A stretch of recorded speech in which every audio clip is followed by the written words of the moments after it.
Bonjour à tous, j'espère que vous allez bien. Je vous retrouve dans un nouvel épisode de podcast lecture qui sera peut-être un petit peu différent des précédents dans le sens où je vais garder mes différentes parties, mais j'ai lu beaucoup de livres ces derniers temps, donc et j'ai reçu très peu de choses. Donc voilà, d'habitude il y avait une bonne partie réception et une partie livre lu avec 2-3 livres lus. Là on va avoir une partie réception et une partie livre lu qui sera plus costaud. Bon, je commence tout de suite avec les actualités et puis les petits événements littéraires. Alors, événements littéraires, eh bien, en fait, il n'y en a qu'un. Il aurait dû en avoir deux, mais en fait, j'ai été malade et je n'ai malheureusement pas pu assister à l'un des événements littéraires que j'avais prévus. J'en suis assez triste, mais en même temps, je fais beaucoup d'événements littéraires, donc voilà. C'est comme ça. Un de moins, c'est pas grave. Et celui auquel j'ai assisté, eh ben en fait, c'était un sacré truc. C'était c'était une expérience dont je me rappellerai longtemps, je pense, puisque donc je fais partie du jury du prix Audiolib de cette année. Vous le savez, je vous en parle, je vous montre mes différentes écoutes. Et dans ce cadre-là, j'ai été amenée à visiter les locaux d'Audiolib parce qu'en fait, c'est la 10e année que ce prix existe. Donc pour fêter ça, voilà, il y a eu ça qui était, cet événement qui était organisé au mois de mai parce que c'était dans le cadre du mois du livre audio, voilà. Et par exemple, la rencontre que j'avais animée avec Mélissa d'Acosta et Aricia Dubois, donc c'était organisé par Audiolib et c'était également dans le cadre du mois du livre audio. Et donc on a visité voilà, un des studios, parce qu'il y en a plusieurs, un des studios d'enregistrement. Et on a également pu écouter une comédienne, donc Françoise Gillard, qui a lu quelques extraits, enfin des extraits de 2 livres, notamment de celui-ci, S'adapter, de Clara Dupont-Monod, et un extrait d'un livre d'Amélie Nothomb. Du coup, elle les a lus dans comme si nous n'étions pas une dizaine de personnes à l'écouter, même si en réalité elle est écoutée par beaucoup plus de monde que ça. Mais là on était juste à côté d'elle en fait, donc elle a fait comme si c'était pas le cas. Puis l'objectif c'était de se mettre un peu dans les conditions d'un enregistrement d'un livre audio. Avec et ben tout ce qui est comment dire, comment ça se passe, donc les phrases qui sont parfois refaites, parfois c'est juste un petit mot, donc il faut juste avoir le petit mot comme ça, hop, il pourra être réutilisé, remis à la place d'un autre. Enfin voilà, c'est un sacré boulot, Il y a bien sûr le travail de la comédienne, c'est un sacré travail, mais il y a également eh bien voilà, une réalisatrice, des équipes techniques qui sont là pour pouvoir faire tout ça, pour s'assurer que le texte est bien lu, puisque il n'est pas question de déformer le texte est écrit, l'objectif c'est de lire un livre qui est existant, où l'auteur a choisi certains mots, donc il ne faut pas les déformer. Et puis en plus de ça, bah voilà, c'est là en l'occurrence eh bien une comédienne va apporter de l'émotion quand il faut, va s'amuser à jouer sur les voix, et voilà, la voix est quelque chose de très important et pour une comédienne, et du coup ça, pour un comédien, une comédienne, et du coup ça a tout à fait sa place dans l'enregistrement d'un livre audio en fait. Donc voilà, c'était très intéressant et tout. Et parce que c'est pas fini en fait. Et on nous a proposé d'enregistrer nous aussi, comme si nous étions comédiens, d'enregistrer un petit extrait d'un livre audio qu'on devait écouter dans le cadre du jury du prix Audiolib, et voilà, de lire cet extrait, puis que ça se passe dans les mêmes conditions.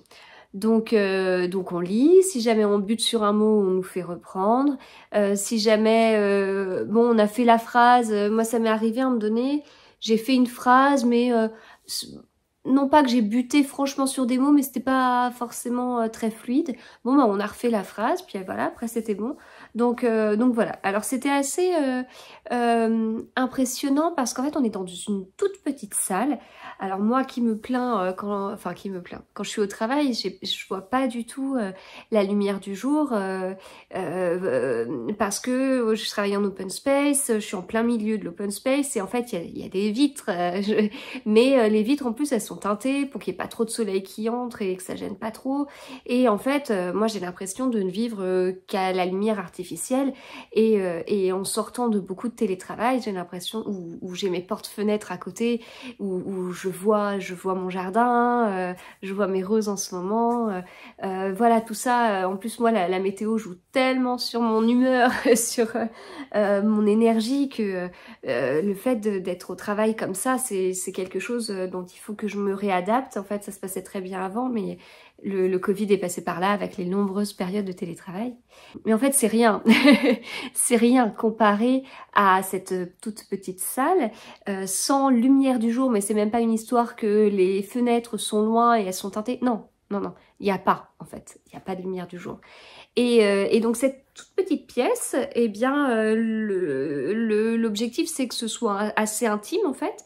Il y a une fenêtre qui donne sur la réalisatrice, les équipes techniques, de façon à jeter un œil ou pouvoir échanger. On porte aussi un casque de façon à pouvoir échanger avec l'équipe technique. Si eux parlent entre eux, on n'entend rien. Mais voilà, l'objectif c'est d'être dans sa bulle, dans son livre et de le lire, de parler. Mais dans cette toute petite pièce et qu'on peut choisir d'éclairer ou pas. Et alors moi je suis un petit peu claustrophobe, encore une fois le Covid est passé par là, je ne l'étais pas du tout avant, mais alors là je le suis davantage et je me demandais bien comment ça allait se passer quand j'allais me mettre dans cette petite pièce. Et puis on nous disait si vous voulez éteindre la lumière pour avoir juste une toute petite lumière pour lire le texte et que ce soit pour être dans une certaine ambiance et tout, bah voilà, c'est possible. Je me disais, mais jamais, jamais j'éteindrai la lumière, je suis déjà dans une pièce comme ça. Et en fait, si, je l'ai fait, j'ai préféré éteindre la grande lumière et lire mon texte avec une toute petite lumière. Et c'est vrai que ça met dans une ambiance, donc, il y avait cette fenêtre qui donnait sur la partie, l'équipe technique, etc. Et du coup, bah, il y avait d'autres personnes, d'autres membres du jury. Et en fait, malgré ça, on se sent effectivement dans sa bulle. C'est très impressionnant, je trouve. Voilà, très très agréable. Et après, il y a aussi des choses. L'enregistrement, bah, c'est pas forcément évident non plus parce que bon, il y a des histoires de placement de voix, etc. Donc ça, voilà, c'est ce que nous expliquait Françoise Gillard après. Et bon, c'est un métier, hein, c'est un métier. Donc voilà, il y a des choses qui ne s'inventent pas. Mais en plus de cette histoire-là, il faut faire aussi attention à tout ce qui est bruit. Par exemple, des fois, on a la bouche un peu sèche, donc on nous donne un petit verre d'eau.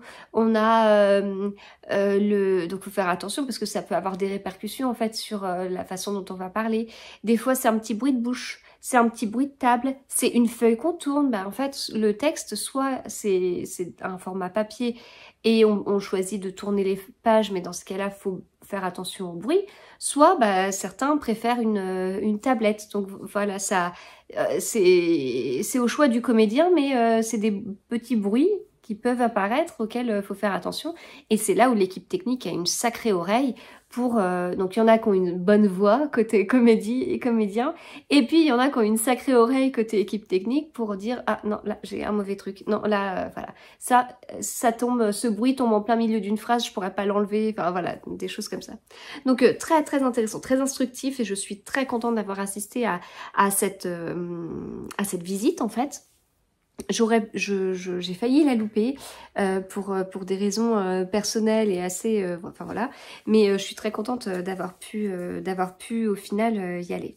Voilà, donc on a reçu du coup ce livre audio qu'on a fait dédicacer par la comédienne, c'est rigolo du coup. Voilà, puis on a eu des petits cadeaux, un catalogue d'extraits, enfin un catalogue, un CD d'extraits, de livres, voilà, un petit truc pour faire briller nos écrans, et puis un petit puzzle de l'été. Voilà, c'était super sympa. Il y avait un goûter en plus. Et puis il y avait aussi des rencontres en fait, puisque En fait, les échanges se passent sur Facebook. Et j'ai toujours du mal de mon côté. Alors, il y a plusieurs échanges qui se passent sur Facebook. Il y a tout ce qui concerne le jury du prix Audiolib. Il y a des choses en lien avec Charleston. Il y a des... je vais faire partie d'un autre jury et ça se passe aussi sur Facebook. Enfin, voilà. Mais en fait, moi, je n'arrive pas toujours à faire le lien entre le pseudo Facebook, qui est souvent un prénom et un nom de famille, en fin de compte, et le pseudo Instagram, qui alors n'est surtout pas un prénom et un nom de famille. À la limite, il y a le prénom, mais c'est pas avec un prénom qu'on arrive à faire le lien, parce que voilà, il y a des prénoms quand même qui sont assez répandus, donc voilà, j'avais pas du tout fait le lien pour certains, et c'était un plaisir de les voir ici. Alors tout le monde n'était pas là forcément, c'était le vendredi du pont de l'Ascension, c'était à Paris, donc tout le monde n'a pas pu venir, mais en tout cas j'ai passé un très bon moment et je suis très contente d'avoir pu voir aussi d'autres membres du jury du prix Audiolib. Voilà, donc ça c'était l'événement littéraire, le seul et l'unique auquel j'ai assisté. Et puis, eh bien je passe à ce qu'on a reçu. Alors en fait, j'ai pas reçu de livre Enfin de livres. Je vais vous montrer ce que j'ai reçu, mais c'est pas un roman. On a reçu quelques livres enfants, mais ma grande les a tout de suite pris pour les lire. Donc ils sont dans sa chambre, ils sont rangés. J'arriverai pas à remettre la main sur tout. Mais je voulais vous montrer... Alors j'ai reçu un colis palais d'été, mais... je vais plutôt en parler en story Instagram, je pense, mais j'ai reçu un colis Larousse. Et les colis Larousse, ils sont souvent canons. Alors, on a reçu... bon, on savait qu'on allait recevoir quelques petites choses. Je pense qu'on a reçu un peu plus que ce que j'avais demandé, mais ce ne sera pas perdu. Donc, on a reçu déjà ceci, qui est un kit escape game famille pour des enfants de 7 à 11 ans. La malédiction du pharaon. Voilà, donc c'est... on peut jouer à partir de 2 joueurs, c'est possible de jouer en équipe et c'est indiqué que c'est rejouable. Donc ça c'est quand même assez intéressant dans tout ce qui est escape game. Donc il en existe plusieurs. On a reçu il y a quelques semaines celui-ci, l'île du T-Rex. Et puis il y en a un troisième qui est le réveil du dragon. Voilà. Donc ça coûte 12,90 € et c'est sorti le 11 mai. Donc il y a des cartes, énigmes, etc. Bon, je ne l'ai pas ouvert comme vous avez vu, donc je ne peux pas vous montrer ce qu'il y a dedans. Alors ensuite, on a reçu plusieurs livres d'escape game. Alors, il y en a 2 à partir de 9 ans. Donc Merlin face à son destin et les péripéties d'Ulysse. Alors c'est indiqué, tu as 2 heures pour déjouer les pièges. Donc je lis celui-ci parce que c'est personnalisé en fonction de l'histoire. Tu as 2 heures pour déjouer les pièges des dieux et vaincre les créatures monstrueuses comme les sirènes, le cyclope ou Scylla qui t'empêchent de rentrer à Ithaque. Voilà. Donc, alors comment ça se présente? Eh bien voilà, ça se présente comme ça. Donc c'est un livre de jeu. C'est sympa, hein, vous avez vu tout ce qu'il y a? Des petits points reliés, des petits codes et tout, c'est chouette. J'ai envie de vous dire, j'aimerais bien avoir la même chose pour adultes, mais je vous ai déjà montré la semaine dernière que j'en avais reçu un. Lequel est-ce que j'ai reçu? Sorcellerie à Salem, je crois. Je crois que c'est ça, hein. J'ai reçu Sorcellerie à Salem qui était une nouveauté. Non, je ne peux pas le voir d'ici. Qui est sorti le 11 mai. Alors, c'est des petits livres à 4,95 €, 4,95 €. Et là, j'en ai reçu 2 autres pour adultes. Alex et le secret de Molière. Donc, celui-là, c'est pas un nouveau, hein, il existait déjà. Donc là, vous avez 60 minutes pour découvrir le secret de Molière. Et donc, voilà ce qu'on attend. C'est terrible, parce que du coup j'ai envie de m'y mettre. Et j'ai reçu l'autre nouveauté, donc il y avait Sorcellerie à Salem et celui-là, le spectre de Cthulhu, je sais pas comment on dit. Et pareil, là il y a 1 heure. Arkham, 1926, vous êtes un jeune érudit curieux de tout, un peu trop peut-être.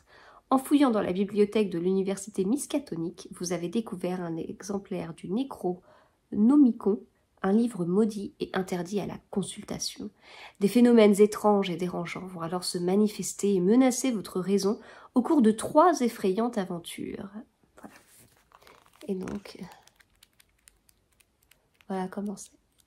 Donc ça, c'est la première aventure, les signes de Cthulhu.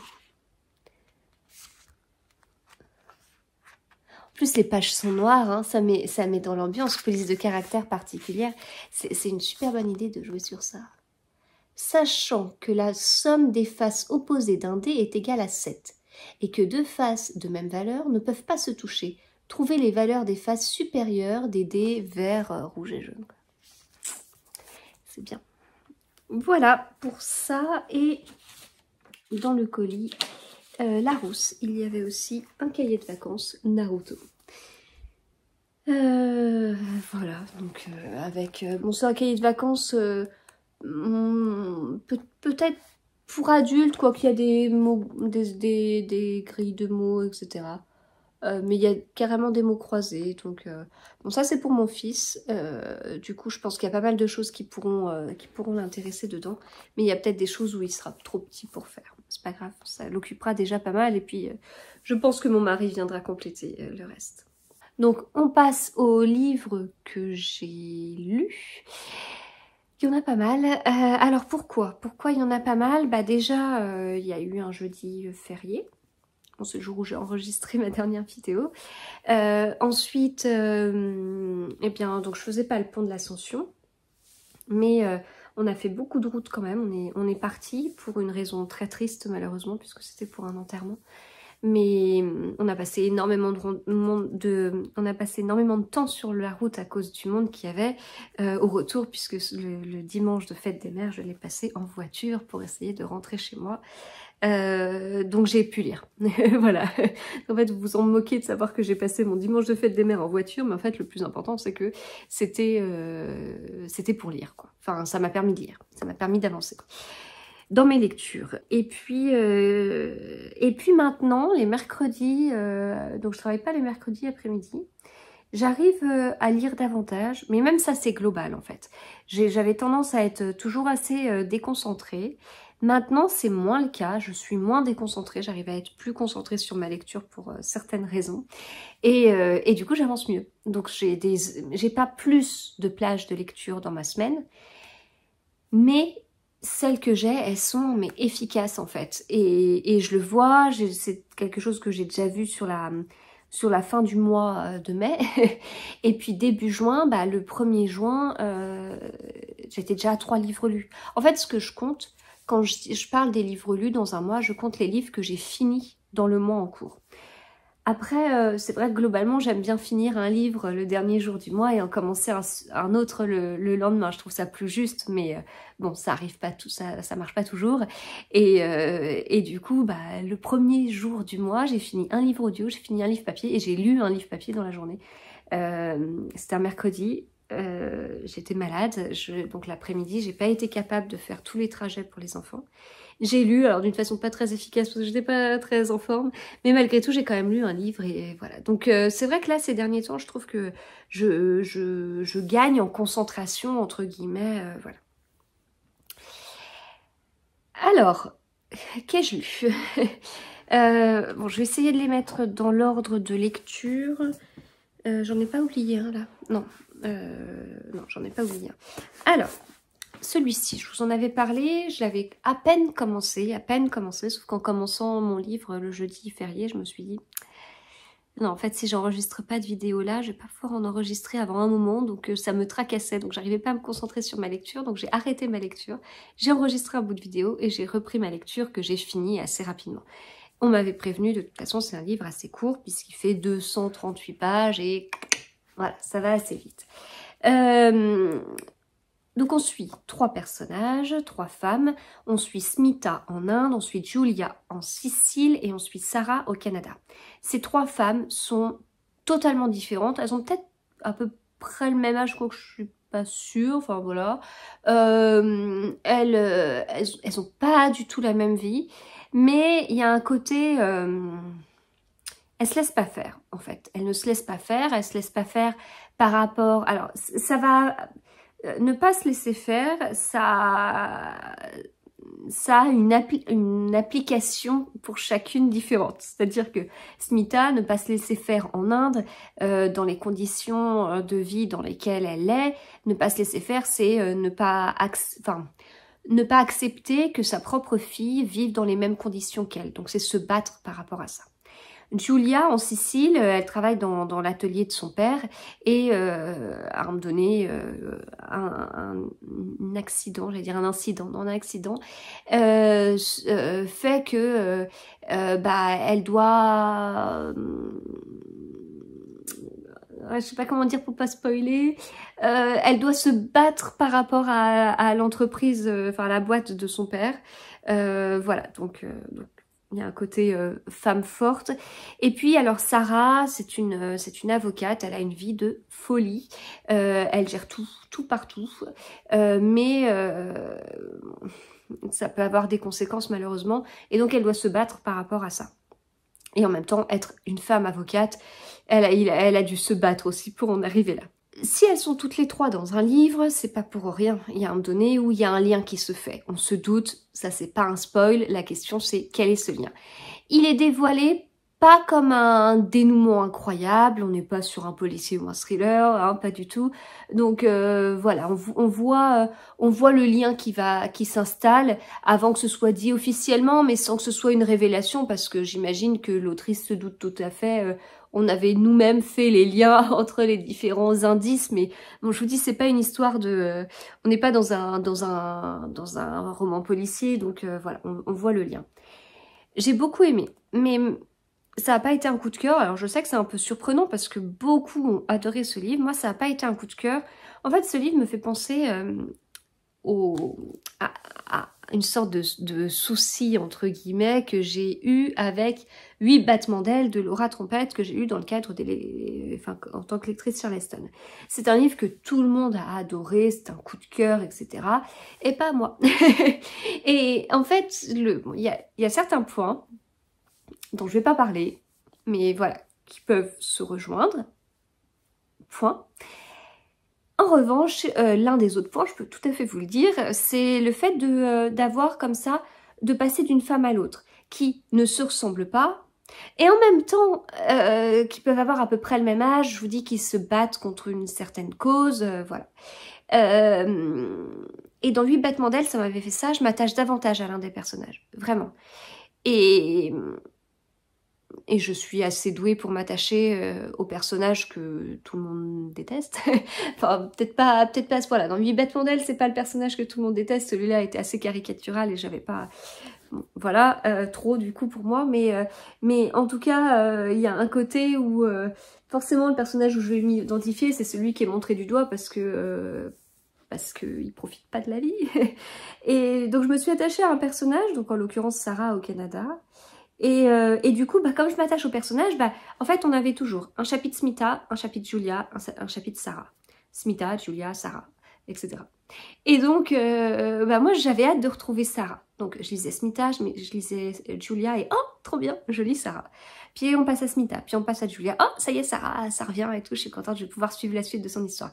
Voilà, en très imagé, comment j'ai vécu ce livre. Non pas que j'ai pas aimé les histoires de Smita et Julia, mais je sais pas, j'ai moins accroché si vous voulez, donc il y avait ce côté-là. Donc à un moment donné, il y a tout qui se lit, ça s'appelle la tresse, et pour plusieurs raisons, voilà, on a 3 brins qui vont se lier, et donc à un moment donné, tout se lit, et je vais pas dire que je suis passée à côté, pas du tout, de toute façon, comme je vous dis, c'est amené d'une façon très... pas de surprise, mais il y a un côté... ouais, il y a un lien, si je m'étais attachée à toutes les 3 de la même façon, je me serais dit... Waouh, c'est trop bien, et maintenant le lien je le vois et c'est 3 personnages que j'adore et j'arrive à m'identifier avec elles et je suis contente qu'elles aient ce lien, mais bien sûr je suis contente qu'elles aient ce lien, c'est fort, mais derrière j'avais quand même un personnage préféré. Voilà. Bon, après, en parlant avec certaines, tout le monde a eu un personnage préféré. C'était jamais le même, d'ailleurs. C'est assez rigolo. De toute façon, personne n'a cité le personnage que je préfère. Ça, faut pas se poser de questions. Mais en tout cas, c'était partagé, Smita, Julia, et voilà. Et du coup, la question, c'est est-ce que c'est pas le jeu un peu? Est-ce que franchement, quand il y en a 3, il n'y a pas une préférence comme ça? 3 personnages, on est d'accord. Donc, voilà, je sais pas. Je sais pas. Bon, donc voilà, j'ai lu la tresse, j'ai bien envie de lire la suite, puisque vous avez été plusieurs à me dire « Mais on va suivre encore l'un des personnages dans une suite. » Ok, j'irai, je lirai. Après ce livre-là, qui n'était pas prévu dans mon planning, j'ai lu un autre livre qui n'était pas prévu dans mon planning, ça j'aime bien.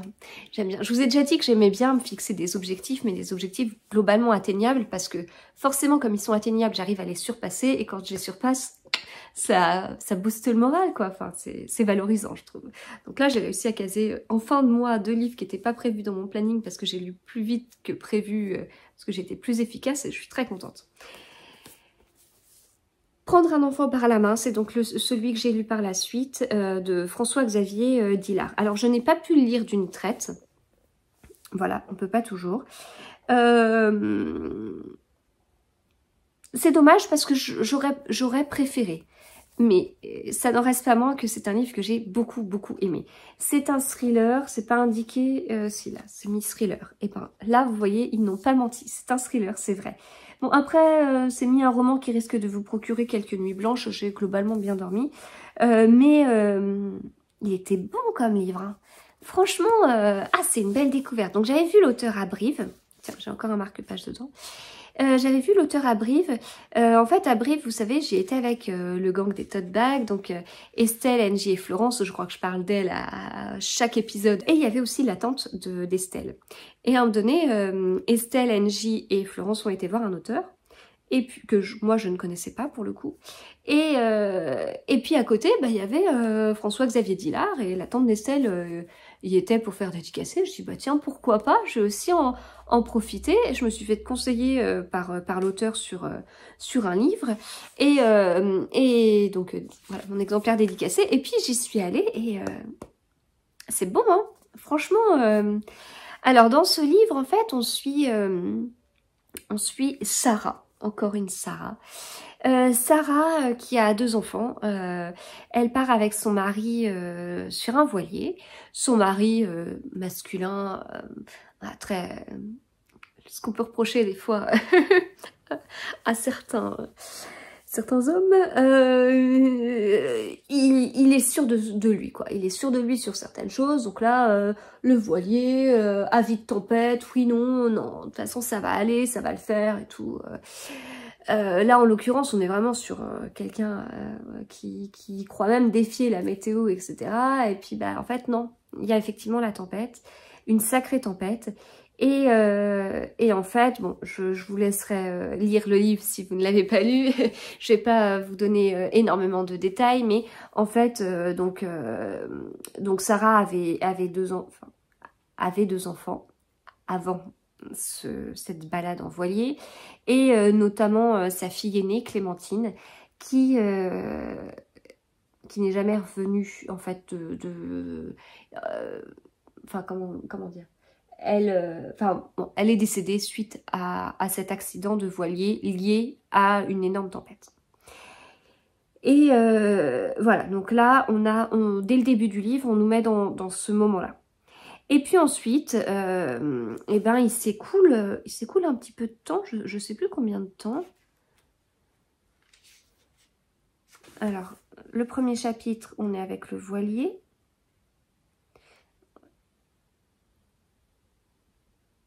Ah non, mais en fait, on est plusieurs chapitres avec le voilier, j'avais oublié. Et je sais plus, il y a un peu de temps qui se passe. Avant de retrouver donc Sarah, qui essaye de... Non, je crois qu'il y a 4 ans. Oh, je sais plus. Bon, et qui essaye de se relever de ça, en fait. Et c'est dur. Donc, voilà, c'est dur. Et puis, elle va faire la connaissance d'une jeune fille qui lui rappelle énormément sa Clémentine. Et ça va pas être évident. J'ai bien aimé. Il se lisait tout seul. J'avais du mal à le lâcher quand j'étais dedans. Vraiment, j'ai beaucoup aimé. Il y a un côté... Vous voyez, j'adore les Hercule Poirot, j'aime bien Agatha Christie, mais notamment les Hercule Poirot avec un côté très méthodique. Les chapitres, ils sont tout le temps pareils. On va suivre un personnage qui... il y a un nombre défini de suspects. On va suivre les déclarations de l'un des suspects, puis l'un des suspects, puis l'autre suspect, puis etc. Et puis, suite à tout ça, hop, Poirot va essayer de se dire, tiens, il y en a un qui m'a menti, il va essayer de faire des petits pièges pour que chacun... Voilà, il y a un côté très ordonné, si vous voulez. Là, il n'y a pas le côté ordonné. Ce qui, moi, au début, j'étais en train de me dire, mince, c'est bizarre, enfin, on passe d'un personnage à l'autre, je suis perdue, hein. Mais En fait, ça fait partie du jeu. Enfin, Joël Dicker, il est très doué pour embrouiller juste par alors, c'est pas son écriture, juste par sa construction de livre. Parce qu'il nous fait des retours arrière. Et en fait, à peine on se met dans un endroit que, hop, il nous projette ailleurs 10 ans auparavant, puis 15 ans auparavant, puis il revient dans 3 ans, puis...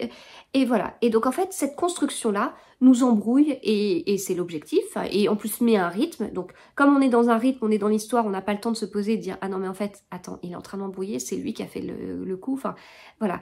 Et donc là, au début, j'étais un peu en train de me dire « Mince, c'est pas... » Je vais m'y perdre en fait entre ces alternances de personnages, etc. Et puis en fin de compte, ça fait partie du jeu. En fait, ça vient de nous embrouiller. En fait, les personnages sont jetés comme des cheveux sur la soupe parce que on a cette histoire justement de voilier. Donc on suit ça. De toute façon, c'est ce qu'on nous dit dans la 4e de couverture. Donc on suit ça. Puis très rapidement, on suit un autre chapitre avec quelque chose qui n'a rien à voir, qui se passe en Allemagne. Là, j'ai revu en 1988. Ok, avec des personnages, on ne sait pas qui c'est, d'accord. Puis on tourne dans le voilier, donc voilà, on se dit c'est ça l'intrigue et tout. Puis hop, on nous sort de notre voilier, puis c'est une petite fille qui parle, qui a 10 ans. Puis alors pour le coup, la narration est à la première personne, alors c'est pas le cas pour les autres chapitres. Ok, donc on se plonge avec cette fille-là. Puis ensuite, voilà, on va suivre un autre personnage, etc. Donc ce truc-là, en fait, vient complètement nous embrouiller et c'est bon. c'est bien fait, quoi. Donc voilà, un auteur que j'ai vraiment envie de continuer à découvrir. C'était une belle découverte. Je l'avais dans ma palle depuis le mois de novembre. Il était temps de le sortir. En ce moment, j'ai envie de petits thrillers comme ça, de lecture où je suis emportée par le suspense, qui se lise vite et où je suis surprise par le dénouement. Et voilà. Et là, jusqu'au bout, il est très bien. Voilà, je ne peux rien vous dire de plus. Ensuite, j'ai lu un livre numérique, une épreuve non corrigée, Charleston, qui s'appelle Le refrain de l'aube, de Livia Mindsolt. Faut pas que j'oublie de donner mon avis d'ailleurs, que je remplisse ce petit formulaire. Alors globalement, j'ai bien aimé, ça se lisait bien, mais c'est pas un énorme coup de cœur. Voilà, c'est un peu l'histoire d'une fille qui, en fait, qui a jamais connu son père, en fait, qui est décédé. Et en fait, il y a des secrets de famille. Je vous le résume comme ça. Voilà. Ensuite, j'ai succombé à la folie Blackwater. Donc dans cette magnifique couverture, donc c'est un livre Monsieur Toussaint l'ouverture, c'est le premier que j'ai de chez Monsieur Toussaint l'ouverture. La couverture est magnifique. Bon, j'ai fait une petite blague sur Instagram qui est un peu tombée à l'eau. Je dis que c'était un livre qu'on ne voyait pas passer sur Instagram. C'est bien évidemment une blague puisque je vois ce livre tout le temps. Si c'est pas le tome 1, c'est le tome 2. Si c'est pas le tome 2, c'est le tome 3. Je le vois partout, partout, partout, partout. Ce livre fait un truc incroyable. C'est un coup de cœur énorme pour tout le monde. Donc je me méfie. En général, les coups de cœur énormes pour tout le monde, par exemple la tresse, ça ne l'est pas pour moi. C'est pas un coup de cœur, justement. C'est pas un coup de cœur pour moi, mais j'ai quand même beaucoup aimé. C'est le premier tome de Blackwater qui s'appelle La Crue de Michael McDowell. Et ce que j'ai beaucoup apprécié, c'est qu'à l'intérieur, en fait, il y a ça. En fait, l'épique saga de la famille Casquet. Et donc on nous dit que La Crue est sortie le 7 avril, que La Digue est sortie le 22 avril, La Maison le 5 mai, La Guerre le 19 mai, La Fortune sortira le 3 juin et Pluie sortira le 17 juin. C'est des livres qui se lisent assez vite, 250 et quelques pages. On est dans une sorte de saga familiale avec... enfin, saga familiale, j'ai lu un tome, je peux pas vous parler de toute la saga, mais... En tout cas, on a des histoires de famille, etc. avec des doses de surnaturel. Les fans de King, et pour en avoir parlé avec Julien Rampin et avec Flo de Flo Books, qui aiment bien King, voilà, ils vont retrouver les codes, etc., ce qu'ils apprécient beaucoup, ce qui est normal puisque l'auteur connaissait King, enfin ce qui est normal, c'est pas parce qu'on connaît un auteur qu'on écrit comme lui, mais voilà, bon, il y a a priori des similitudes, je connais pas assez King pour ça. Il y a des doses des petits morceaux de surnaturel. Il y a ce qu'il faut pour moi, il faudrait pas plus. Je suis pas du tout fan de science-fiction, fantastique, fantasy. C'est pas moi, c'est mon mari. Enfin, et encore mon mari, il va pas lire tout ça. Il va pas lire de science-fiction. Il peut lire tout ce qui est fantasy, fantastique, mais ça dépend ce qu'on met dedans. Mais bon, il va pas être vraiment sur du futuriste en fait. Mais là, bon, c'est moi pas du tout. Pas du tout, pas du tout, pas du tout. Quand il y a un univers style Le Seigneur des Anneaux, qui pour mon mari, voilà, c'est le Seigneur des Anneaux. Et ben moi, je me suis endormie, j'ai essayé de voir 2 fois le premier film et je me suis endormie à chaque fois devant. Il y a trop de personnages loufoques, pas réels, etc. Je dois être quelqu'un de très triste qui a pas d'imagination, mais j'y arrive pas en fait. J'arrive pas à me plonger dans ça. En plus, vous voyez, j'essaye tout le temps de m'identifier à un personnage je suis hyper égocentrique quand je lis. Je vais chercher à m'identifier avec un personnage, je vais chercher des réponses à des questions. Enfin, je me dis tiens, c'est marrant sur ce truc-là. Moi, j'ai pas réagi comme ça quand j'ai eu le même cas. Le personnage réagit comme ça. Moi, j'aurais jamais pensé ça. Tiens, c'est intéressant. Ça m'ouvre l'esprit et ça me fait comprendre d'autres façons de penser. Enfin voilà. Voilà comment je lis. Donc c'est pas un elfe qui m'aidera à comprendre ma façon de penser ou voilà. Je m'excuse auprès de tous les fans de ce genre de livre. Ah, voilà, il y a des doses. Il y a des doses de fantastique. Il y a des choses un peu surnaturelles, etc. Faut pas aller plus loin. Là, ce qu'il y a, ça va.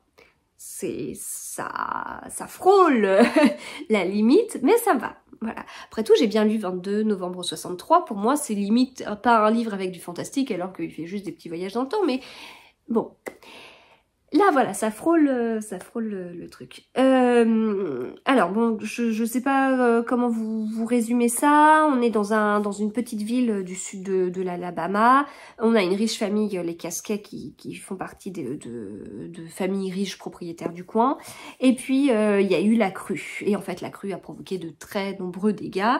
Et puis voilà, à un moment donné, alors que Oscar Casquet essaye passe en barque, en canot, je sais plus, dans un truc comme ça pour voir un peu les dégâts. Il s'aperçoit qu'il y a une femme qui est toute seule dans une maison un peu abandonnée.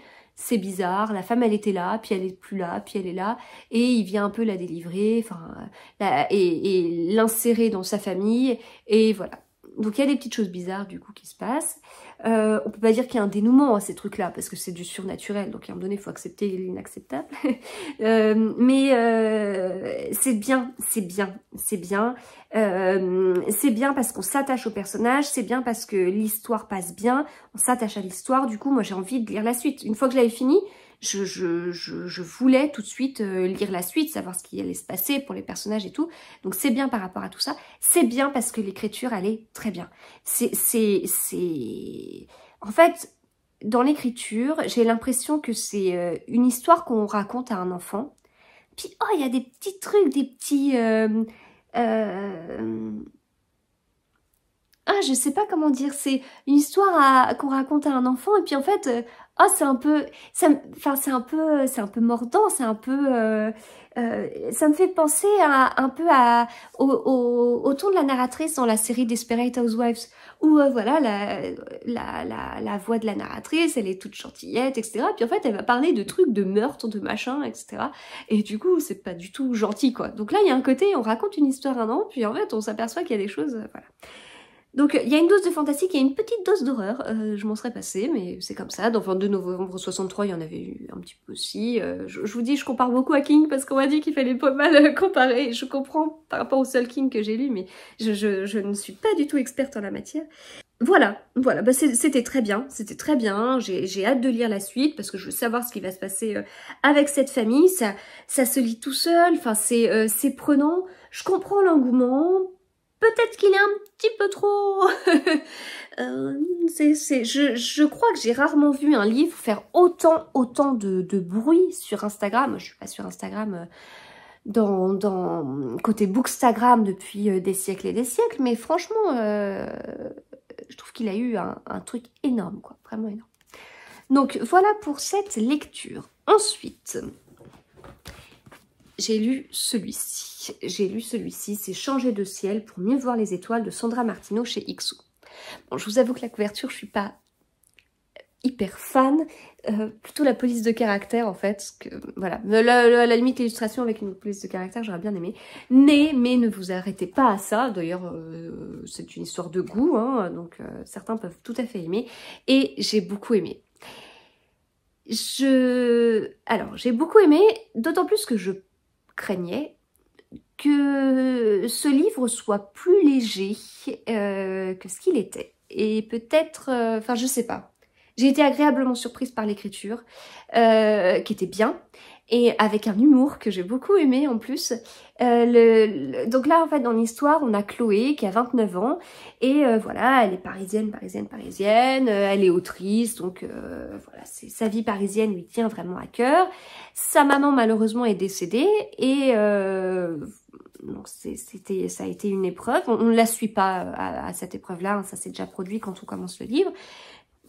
Mais sa grand-mère est également décédée, sa grand-mère lui a légué quelque chose, et là, ah bon, j'avais une grand-mère.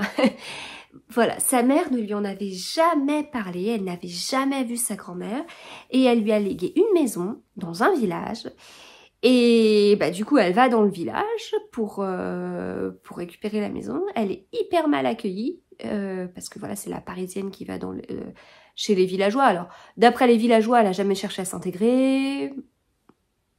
Bon, c'est une sorte de point de vue, en fait. En même temps, ils veulent pas qu'elle vende cette maison, parce que eux veulent la récupérer pour certaines raisons, etc., etc. Donc, j'ai vraiment été prise par l'histoire, j'ai vraiment aimé, et beaucoup plus que ce à quoi je m'attendais, c'est une bonne surprise. Ça a été vraiment une bonne lecture de la période estivale qui va commencer.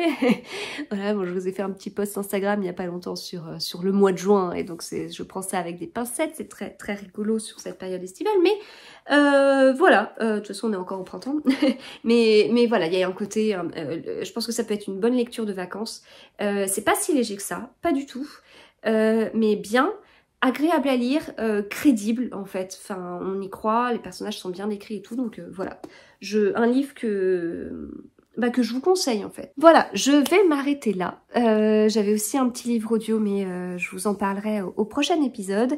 J'espère que cet épisode vous a plu. Pareil d'ailleurs, je m'interromps. Les lectures en cours et tout, je vous en parlerai aussi au prochain épisode. Je pense que celui-ci est déjà assez long. Donc voilà, j'espère que cet épisode vous a plu. Je veux bien avoir vos avis sur Blackwater ou d'autres livres, ça m'intéresserait. Si vous avez lu aussi le livre de Sandra Martineau, je veux bien en parler. Et voilà, je vous souhaite du coup de très bonnes lectures et je vous retrouve très vite. Un autre frisson parcourut l'échine de Zauer, qui embrassait la pièce du regard. Elle était spacieuse, avec une seule porte et une grande fenêtre. Il y avait au moins 3,5 mètres de hauteur sous plafond, et la lumière de la place entrait à flot par cette vaste surface vitrée qui occupait presque la totalité du mur le plus court. Les rayons du soleil, à peine tamisés par un rideau de lin brodé de motifs floraux, inondaient le petit canapé à 2 places, un coffre, un lit simple parfaitement fait, une commode rustique, une grande armoire peinte et un secrétaire sous la fenêtre, où reposaient une plume, un encrier et une lettre. Zauer enjamba le cadavre pour se saisir de celle-ci. Il fut déçu de découvrir qu'il ne s'agissait pas d'un message d'adieu, mais d'une missive inachevée adressée à une connaissance. Quand je viendrai à Vienne, très bientôt j'espère, nous irons ensemble à Semmering en auto et... « Qu'est-ce que vous faites là ?» tonna une voix dans leur dos. « Vous avez intérêt à ne pas avoir déplacé le corps. »« Docteur Müller !» s'exclama Mutti. « Ne vous inquiétez pas, on a fait exactement comme vous avec votre femme, on ne l'a pas touché. » Le nouvel arrivant était un grand et gros bonhomme, qu'on aurait cru quinquagénaire en raison de son épaisse tignasse et de son énergie, mais qui, à la stupéfaction systématique de ceux qui l'apprenaient, approchait des 70 ans. Sa jovialité, aussi surprenante que son allure, choquait beaucoup de gens qui l'estimaient peu approprié chez un médecin des morts.